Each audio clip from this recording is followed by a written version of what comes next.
Now we're going to look at non-rigid transformations.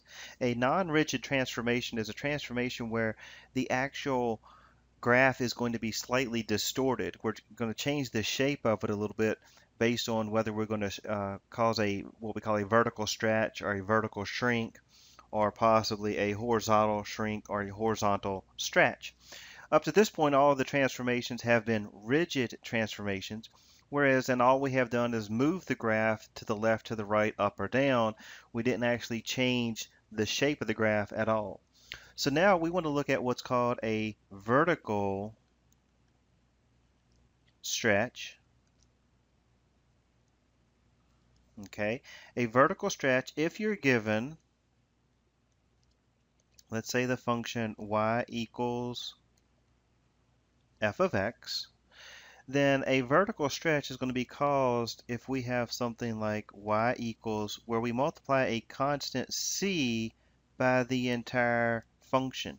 Now keep in mind, vertically we're looking at our y-axis, so here f of x is our y value, so if we multiply all of the y values, the entire function, by some number, then it's going to cause this vertical stretch. As long as the c value here, this constant, is greater than 1. Anytime you multiply the entire function here by something greater than 1, you're causing this vertical stretch. Okay? So if we look at our original function, now I'm going to go through an example of this. If we have f of x equals x squared, then we know the graph of this function, f of x equals x squared. Let's go ahead and plot some points for this. We're going to look at x and f.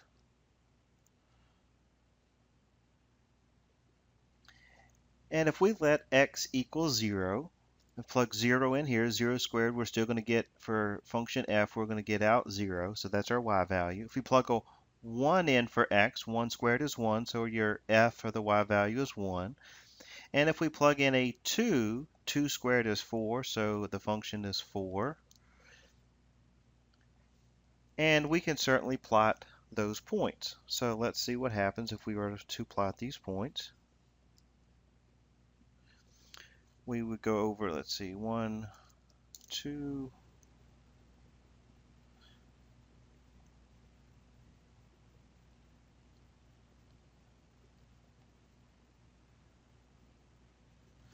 so we have the origin 0, 0, and then we have over 1, up 1, and then we have 2, 4, so over 2 and up 4. Now, of course, we know that because of our parabola, we know we're going to have the same points on the other side, so we would go to the left 1, up 1, and if we go to the left 2, we're going to go up 4 as well. So we then have our parabola. So there's f of x equals x squared. Now, what happens if we want to look at h of x? But now I'm going to multiply x squared by 4. So we have 4x squared. So what happens when we look now at h? Well, I want to plug in the same x values. When x is 0, 0 squared is still 0, and 0 times 4 is 0. And what happens when we plug in a 1? Well, we're going to get 1 squared, which is 1, times 4. So now our y value is becoming 4. And if we plug a 2 in, we get 2 squared, which is 4. And then, of course, 4 times 4 is 16. Now, if we look at this closely, what have we done? If we look at the function f here, we have 0, 1, and 4. When we plug in 0, 1, and 2, for f, we got out 0, 1, and 4. By multiplying by this 4 out front, we essentially multiplied the function, all these y values here, 0, 1, and 4, we simply multiplied that by 4. So 4 times 0 is 0, 4 times 1 is 4, 4 times 4 is 16. So this 4 multiplied all the y values. So what is that doing to our y values? Well, our y values now are increasing at a faster rate. So when x was 0, before we had 0, and we still have 0. So we're still going to start the parabola here at the origin. But when x is 1, function f was also 1, but now instead of going over 1 up 1, the 4 now is causing us to go over 1 and up 4. So now the parabola is increasing at a much faster rate. And the same thing, if we plug in the -1, we would still go up 4 units. So if you look at here, function h compared to function f, the graph is increasing at a much faster rate. And this is what's called a vertical stretch, because we're stretching the graph upward. So therefore, it's increasing at a faster rate. We also can look at what's called a vertical shrink.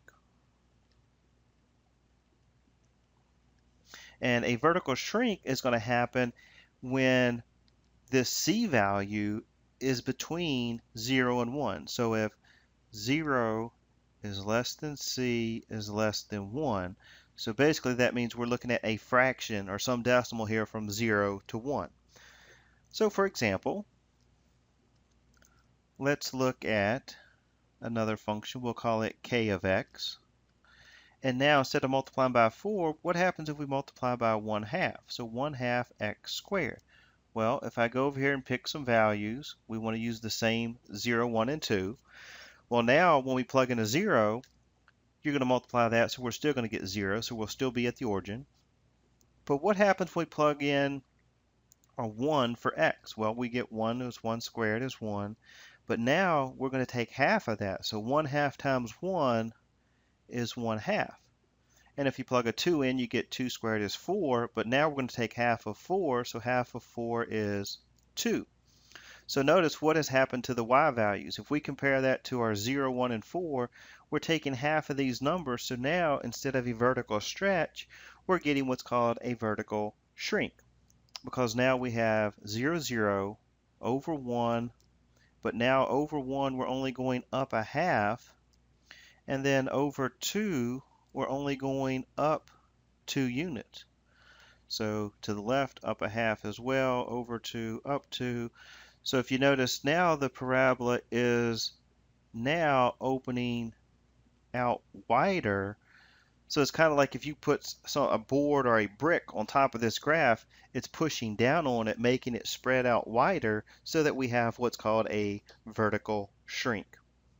And that's all based on these values. Now again, we're only looking at x squared. This would be true for any of the other functions we've talked about. So whether we use the function f of x equals, let's say, x cubed, or we could use f of x equals the square root of x, or if we had f of x equals the absolute value of x. So all these functions we talked about, it would have basically the same effect here with this vertical stretch and vertical shrink based on the number that we multiply by. So if you multiply by a number that's greater than 1, you're going to have this stretch effect. And if you multiply by a number somewhere between 0 and 1, like a fraction of 1/2, you're going to cause this vertical shrink. Now, if we go down next, we want to look at, instead of vertical, what happens if we have a horizontal shrink or horizontal stretch? So let's first look at a horizontal shrink. Once again, if we have y equals our original function here, f of x, then what's going to cause the shrink is if we have something that we're multiplying on the inside of the function. So now notice this c, this constant multiplier, is on the inside of the function instead of on the outside. When you multiply by something on the inside, that's causing this horizontal change. And again here, our c value has to be, in this case, greater than 1. So if you multiply by some number greater than 1 on the inside of the function, we're going to get this horizontal shrink. And I'm not going to go in quite as much detail. You can certainly plot some more points here, but I just want to kind of graphically show you what's going to happen. If we had, for example, our basic y equals x squared.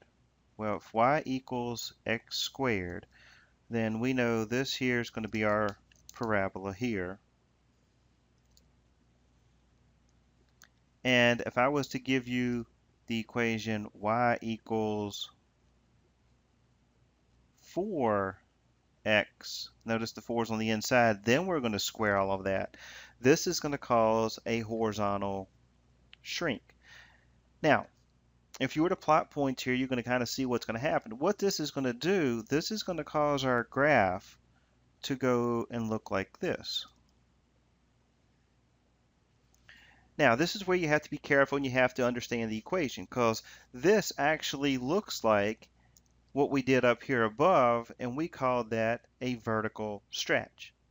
Now, the reason up here in the blue we had a vertical stretch because the 4 here is on the outside being multiplied.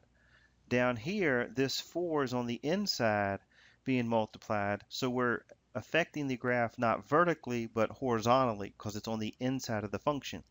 So when we say that we have here what's called a horizontal shrink, basically what that means is we're pushing in on the sides. You're pushing in basically on the right and the left, and we're causing this to shrink.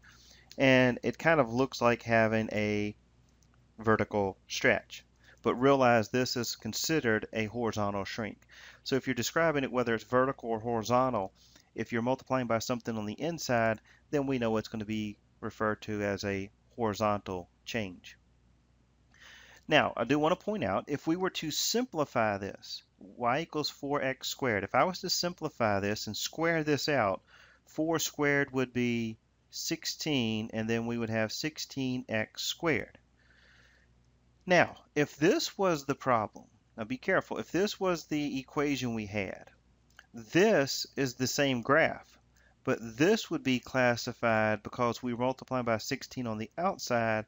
If this is the original equation, this would be considered a vertical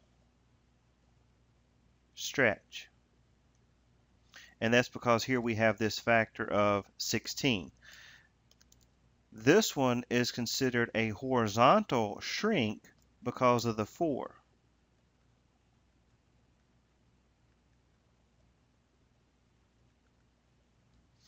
And really, it's all based on the location of the number. Realize that if it's on the inside of that function, it's going to be either a horizontal shrink or stretch. If the number's on the outside, it's going to be vertical stretch or vertical shrink. All right, so there's an example of your horizontal shrink. Now, let's look at the horizontal stretch.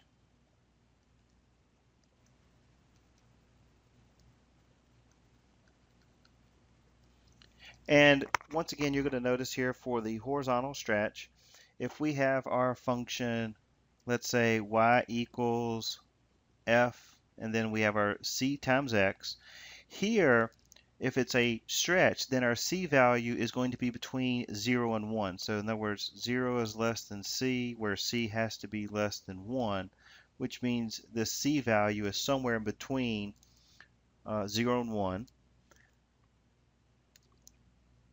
And if we use kind of the same example we did over here with our parabola, if we have y equals x squared,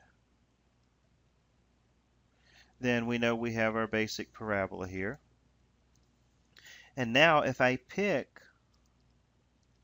a c value between 0 and 1, if I pick some fraction in here, let's say y equals, let's use 1/4 x squared. Now, as soon as I see this 1/4 on the inside, because it's a fraction between 0 and 1, I know that it's going to be a horizontal stretch. And the key thing is I know that it's on the inside of the function, so automatically I know it's going to be either horizontal stretch or a horizontal shrink. And once I determine that it's on the inside, I know that it's going to be affecting the graph horizontally. So based on this being on the inside, it's got to be horizontal. And because it's a fraction between 0 and 1, it's going to be a horizontal stretch. So what that means is we're going to pull outward on this graph, and the graph then would look something like this. So you're stretching it out horizontally. So once again, this looks very similar to up here what we classified as a vertical shrink. Now, once again, if I was to simplify this, and we were to write this as y equals 1/4 squared would be 1/16 x squared.